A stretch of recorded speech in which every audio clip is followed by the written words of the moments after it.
Hello, everyone. Welcome. I am very excited to be here at the Agri-Food Pavilion. Hello to anyone joining online. We are going to have a great discussion today around making agriculture more farmer-centric, and I'm excited to introduce my two guests. I have Keith Agawada, CEO and founder of Producers Trust, and I have Vijay Kumar, Executive Vice Chairman of RYSS, the Community Managed Natural Farming Movement in Andhra Pradesh. I am Kenzie Wade, filling in for Danielle Nuremberg, President of Food Tank. Food Tank is a nonprofit food systems research and advocacy organization devoted to storytelling around the food system. So excited to kick it off around really focusing on farmers today on the great Food and Agriculture Day at COP. So Vijay, could you start us off by telling everyone more about community managed farming? What does that look like, and specifically natural farming? The community is very important. We mean, by community here, we mean women farmers specifically, and men through women farmers. This is part of a family.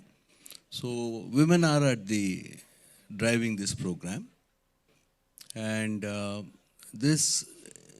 the origin of this has been a very concerted effort by the government of Andhra Pradesh, that for comprehensive poverty eradication in the rural areas, women need to be organized. This happened about 23 years ago, year 2000, when we started this large-scale organizing of women around thrift, credit, livelihoods, financial inclusion, social inclusion. So this was, organizing them became an end in itself. It's not with a specific purpose. So these are neighborhood groups sharing common bonds. So they come together, they meet regularly, take collective action, support each other. It was not for agriculture or for a particular enterprise. It was as an end in itself. And these women's groups, they were able to do some very extraordinary things in terms of inspiring each other, so that over a period of 10 years, we took it to 11.5 million rural women in Andhra Pradesh. And they were able to access credit from the banks, so collateral-free credit. And today, the program has grown much more. So a woman who is part of a self-help group is able to access 4 times money from the bank than her husband with collateral. So that's the kind of empowerment that has happened on financing itself. When this was happening, we looked at 70% of their investment was for agriculture. And then they started saying, agriculture is not viable, we are losing money, we are spending a lot on synthetic chemicals, fertilizers, pesticides, that's harming our health.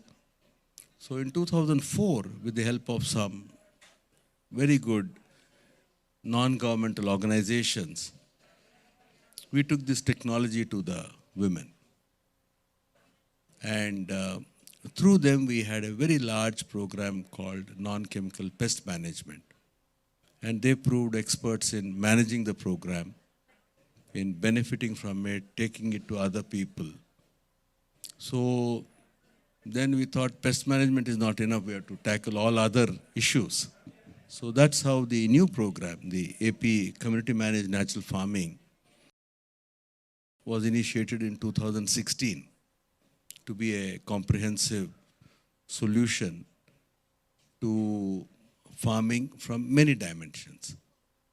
So first and foremost, it builds on a very good set of practices in India. So in India, the program around that time was also called zero budget natural farming. And that's a very catchy phrase, that means it doesn't cost you anything to do farming. And it had a set of practices which minimized the cost of cultivation at the same time enhanced incomes for the farmers. So we took those practices and then tried to go into the science behind it. And then we realized there was a great science behind it. So now we know why those practices are there. And then we had some very interesting technology breakthroughs. But by being close to nature, so one of our biggest breakthroughs has been that when we follow these natural farming principles, we don't need so much of organic manures. See, one of the constraints in transitioning to organic farming has been that, people are scared that, they need to bring in some 10 tons, 15 tons, or 20 tons of farmyard manure, organic manures, vermicompost, whereas previously some 200, 300 kilograms of the chemical fertilizer would have been enough. So there was a big barrier.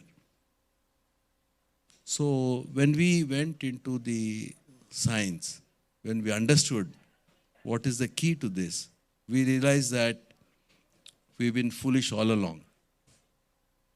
The plants are much more intelligent than us. In the forest, nobody is applying any manure, organic manure, chemical fertilizers, and plants came much before us. So the natural mechanism of the plants, by harnessing sunlight, in the presence of sunlight, carbon dioxide, water, making food out of that. So plants were very cleverly pushing 30% of the food into the soil. And that was a signal to the microbes to bring all the nutrient that a plant requires. And that's a beautiful system. And so then we realized that we need this, organic fermented natural products more as inoculum. So we just need some 5% of what was previously used in traditional agriculture, 10 tons, 20 tons per acre. Instead of that, we just need 400 kilograms per crop. So that was the big breakthrough. Then it removed the entry barriers. It enabled us to take it very fast. So there have been the most important was the social innovation, building the institutions of women. The second was to go deep into the science, but respecting Mother Nature, understanding the principles of Mother Nature. But the third piece was, okay, you have the knowledge and you have people ready to transform. How does this knowledge reach them? So that was a very major innovation in knowledge dissemination.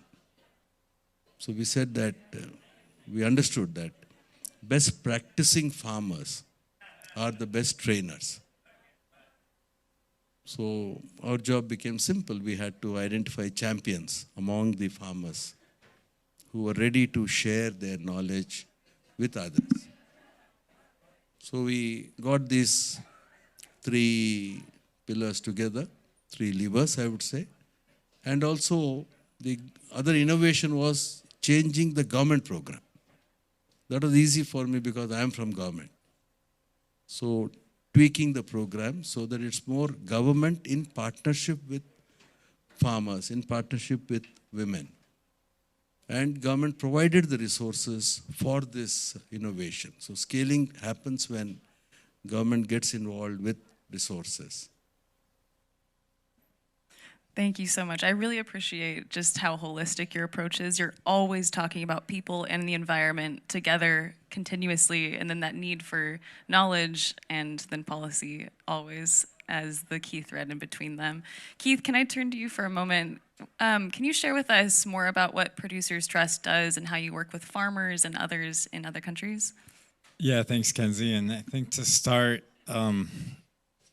it's such an honor to be sharing a moment here with Sir, because so much of Producers Trust and how we've evolved and grown has been humbling experiences of just deep learning, being in Andhra Pradesh with Sir, and especially with the farmers and the champion farmers on the ground who really school me.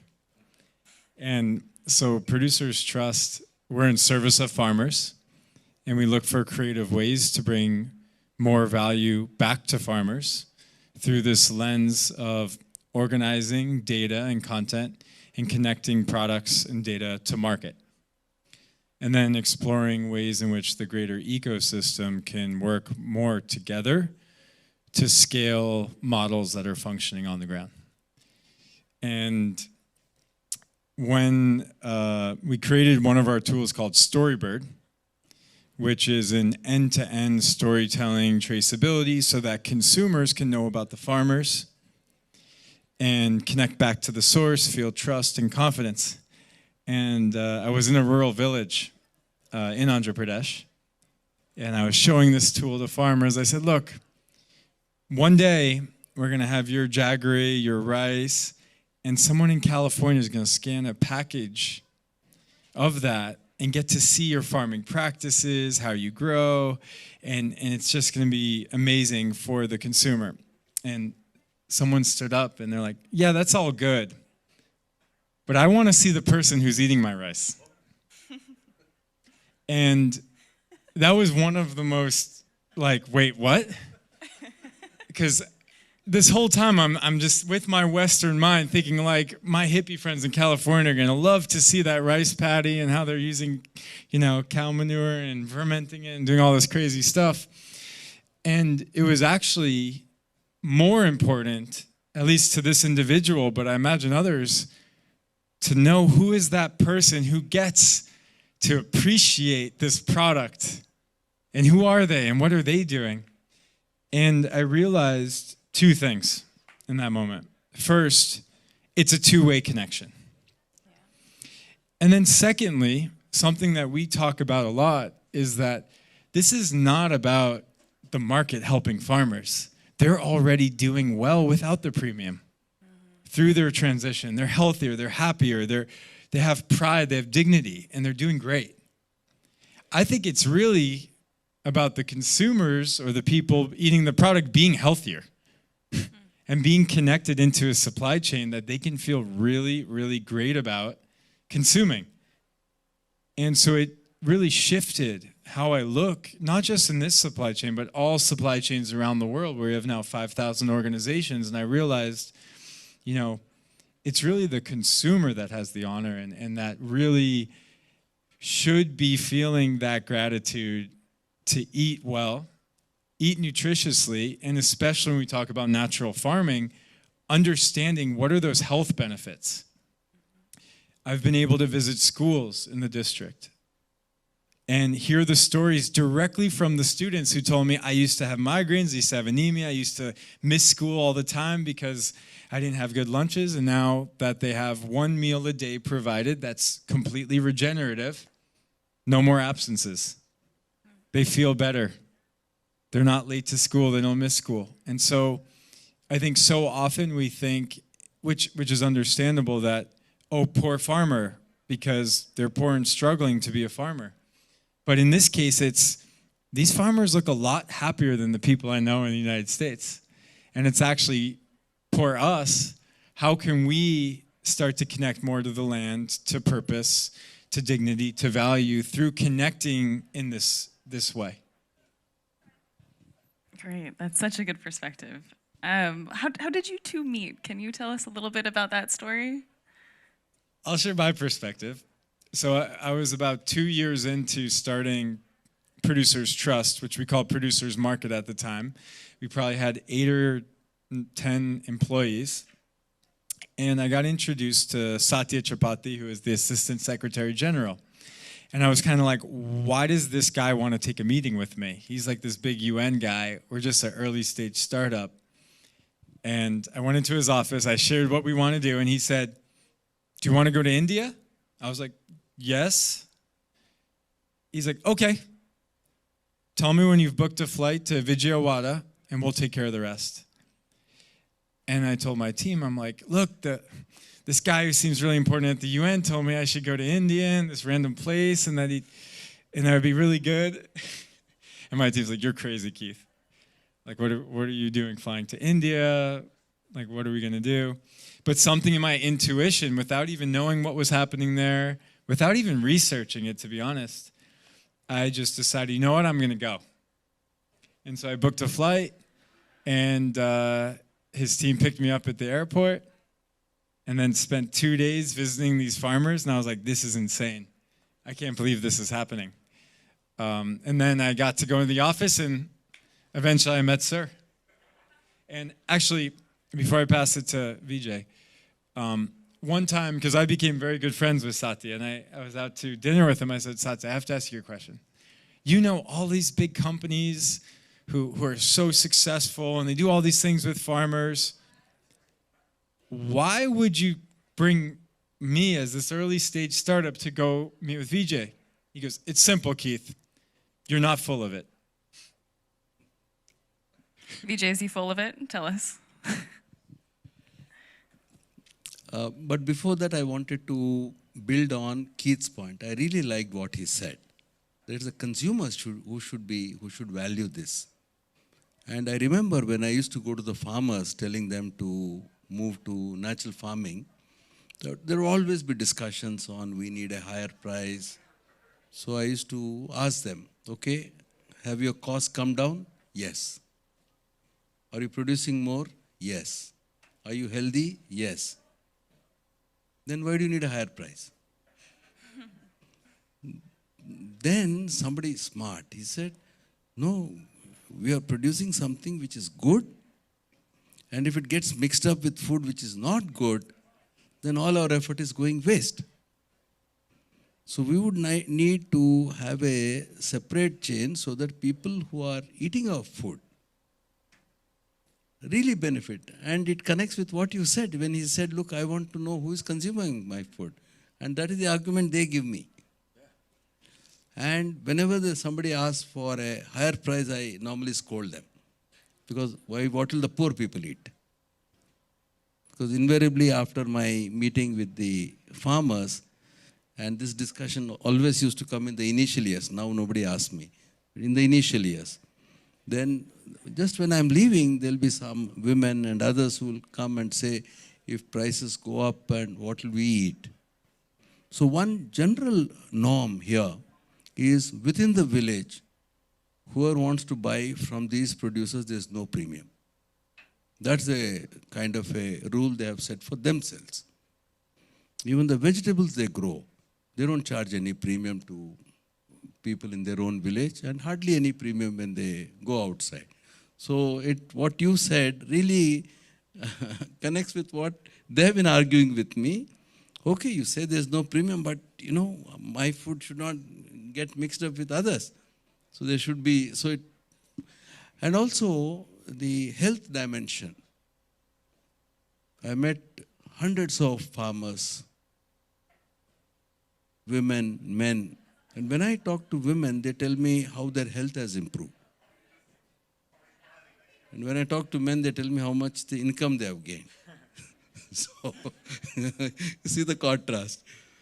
Because then I have to prod the women, are you getting more income? Yes, sir, but my health has improved. So, again, the perspective. And no, Keith, I mean, it's very, very interesting, and it's been a great friendship all along because of the value system he has, the value system of the organization, that they are going, and the name itself, producers trust. So the purpose of the organization to bring real value, and at the same time, transparency in the chain, so that nobody is shortchanged, neither the producer nor the consumer. So the person, the institution, and their philosophy. So that's what I admire. So as we close out COP a little bit and we start thinking about the challenges that we're facing, but also the opportunities, we talked a little bit about consumers. What other challenges do you see, and what are some opportunities that maybe you've taken away from this COP or have just been thinking about as we're coming to a close? No, there will always be challenges, but we should not be looking at challenges.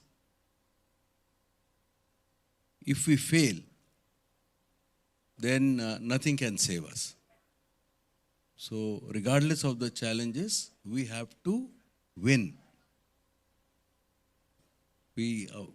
Farmers' livelihoods, people's health, environmental health, they have to be secured.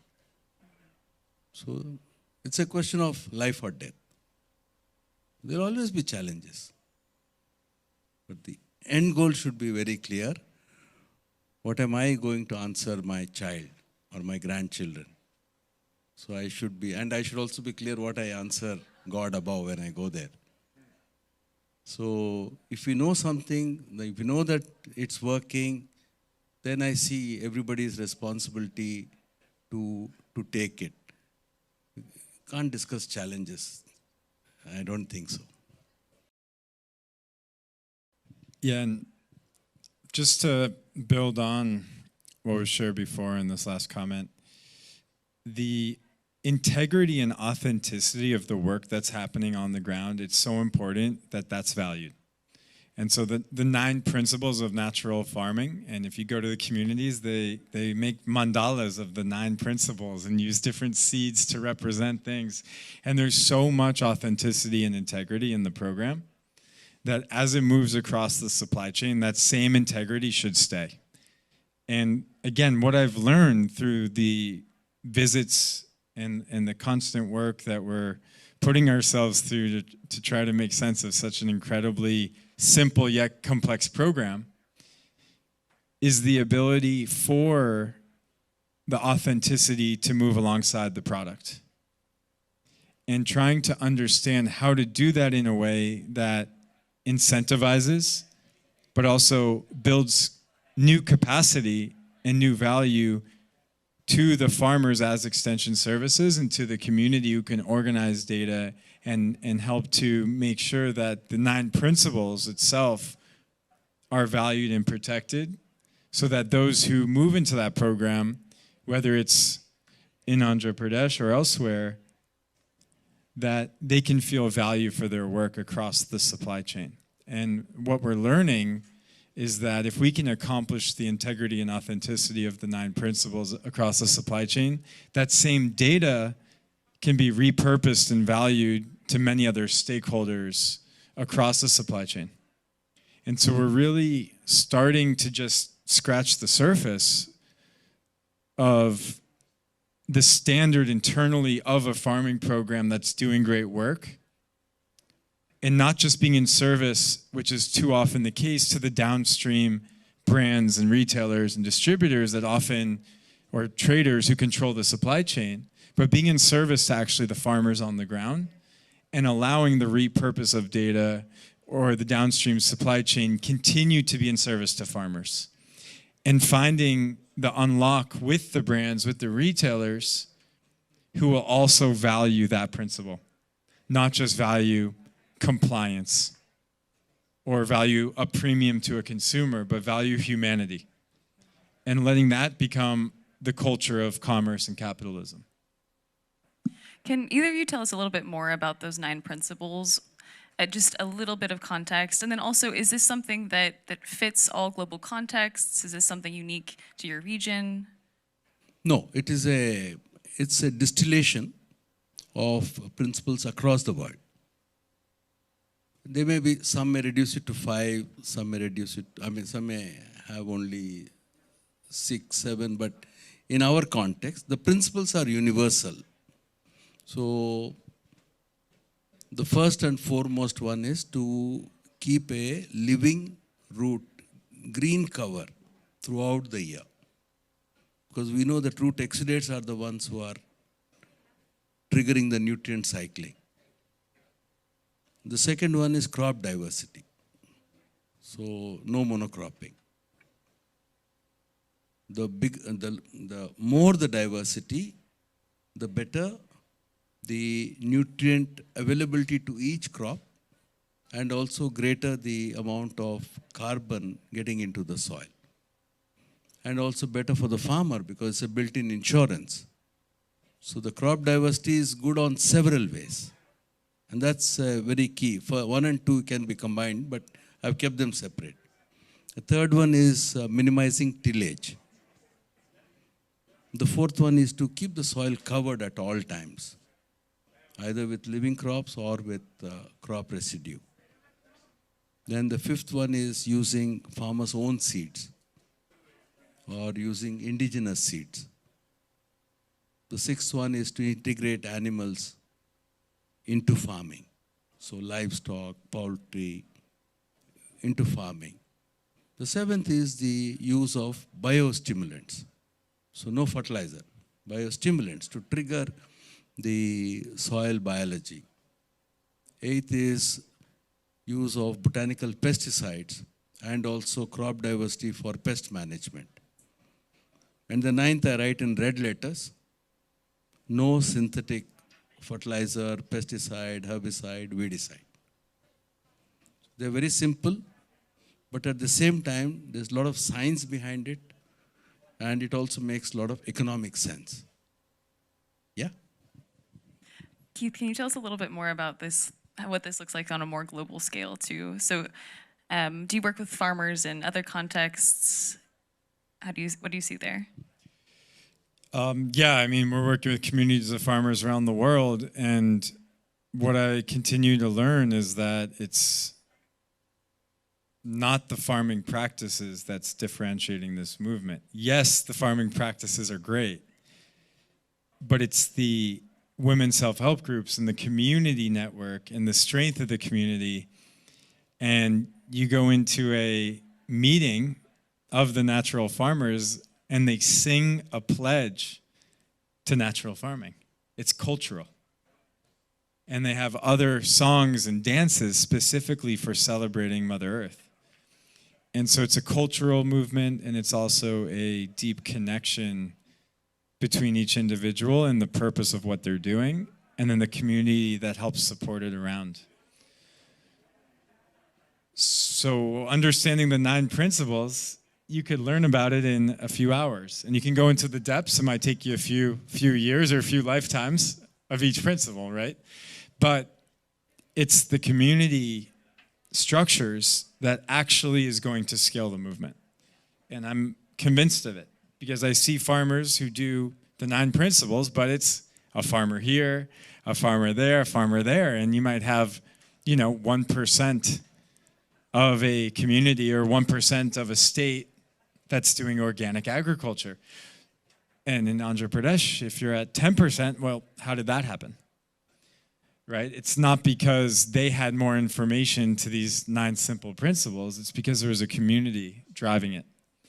So that's the difference that I'm seeing in terms of the scale up of regenerative agriculture or natural farming, that you'll find one very passionate individual who's really excited about regenerative agriculture, and that person gets into it.